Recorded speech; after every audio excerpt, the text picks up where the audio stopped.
Alright, so this is my audience tonight,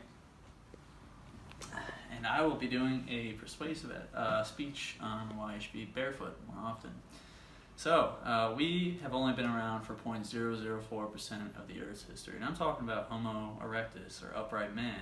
We've only been around for about 200,000 years, and I believe that our raw bodies in their natural form are machines that, through Darwin's theory of biological evolution, our feet have provided us with the tools to run long distances at fast speeds, such as Abebe Bikila, who was an Ethiopian marathon runner in the 1960s. He beat the world record in Rome by 8 minutes, only to do it again by utilizing modern technology.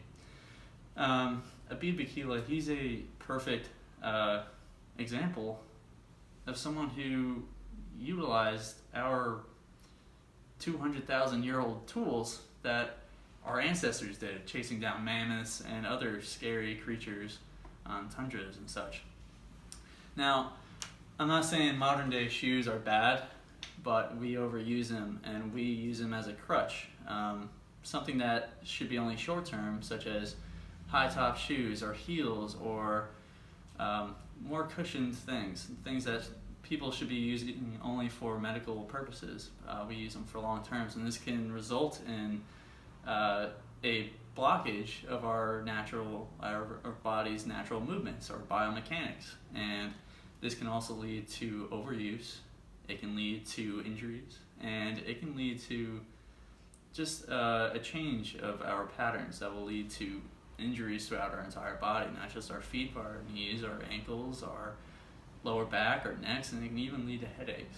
So when talking about biomechanics, we have 3 different sets of motions, and this can be heel to toe, it could be a midsole, and it could be a forefoot strike. And this is all how your foot lands on the ground. Heel to toe is what 75% of the people today use, and this is not necessarily bad. Everybody's going to vary person to person on how your body is made and how your body is structured.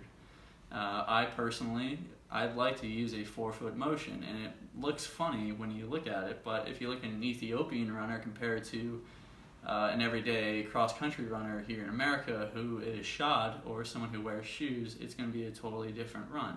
A forefoot runner utilizes about 5% less energy than that of a heel-toe runner, who also will be experiencing higher impacts on their feet. And this can lead to not only issues with the ankles, but with your knees. This sends a shock straight up your spine, and that's what results in a lot of people's headaches throughout the day. Just standing, this constant pressure on their heels, and this weighing gravity on their arches. Now, if you make running with a forefoot strike a routine, it can really benefit you. It can make you faster, more agile, and just a stronger person in general. This not only makes you physically stronger and faster, but emotionally too. If you spend 10 minutes every day outside, like you do at the beach, you're just happier at the beach. Everybody's always happy at the beach. For what reason? Because we don't wear shoes at the beach. Our feet have so many nerve endings per centimeter. It's where we sweat the most. It's where we feel the most. It's like our hands. Think about how many things you feel a day. Think about what your feet feel every day. It's totally different. And Confucius once said that life is really simple, and we insist on making it confusing and complicated. And I say this because 400 million people every day run and are always outside and moving around. Half of those people once a year will complain of an injury, of overuse, or some other kind of extreme factor might be involved. However, Darwinism, as I talked about before, he was an English naturalist who believed in biological evolution. And through this, 200,000 years ago, we had to survive, and we had to be fast. We had to hunt our food down for miles every day to survive. And that's how we got all the 5 toes on our feet, all 5 fingers on our hands, how we smell. It's how elephants hear so good. It's how meerkats can see so far to see their predators. Now, we are really good and we're really smart as humans, and we constructed modern technology such as shoes in the 1970s. Before the 1970s, we didn't have the ability to go to a Nike store and buy the brand new $200 pair of shoes that don't really help us. They look nice, but they add a cushioned heel and they force us into a heel-toe motion, which in turn can hurt us. And this is something that is short-term. A lot of adventure racers will do their runs and their marathons, and following this, they will run short distances barefoot. And this is to build up calluses, to prevent blisters, and overall just make them faster. Now, I feel that the biggest issue with people wanting or not becoming barefoot walkers or earthers is arches. They're afraid that being flat-footed is a huge preventative to them doing this, and it's not true. Reducing your arches flatness is something that is reversible.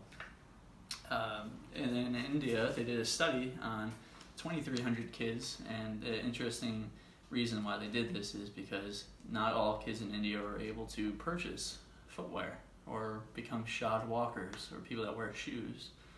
Now, the interesting thing is that you were 3 times more likely, if you were wearing shoes as a child to a young adult, you would be flat-footed. You were 3 times more likely to be flat-footed if you wore shoes.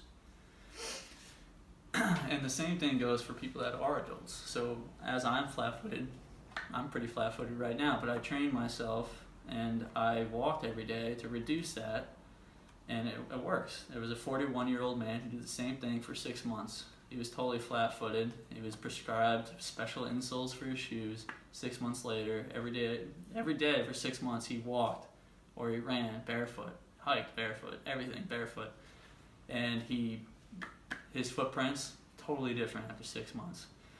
Now, earthing has unbelievable side effects, and this could be after 20 minutes, it can ease inflammation. 40 minutes, your blood circulation will get flowing, which can prevent heart attacks, strokes, seizures, everything. This will even get rid of your headaches, everything. It will make you less emotionally stressed and physically stressed too. Everything will seem a lot. It's like yoga.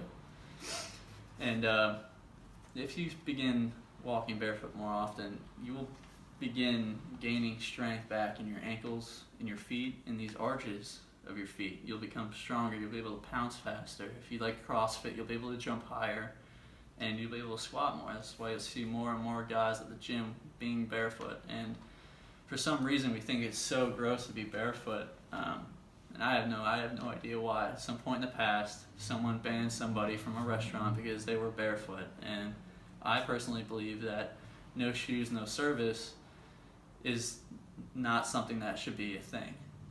If we want to stop this regression we are on right now as humans, which is just adding technology to ourselves, which is actually holding us back, we need to cut these pathetic rules out, such as not letting people places because they're not wearing shoes and they're just being themselves.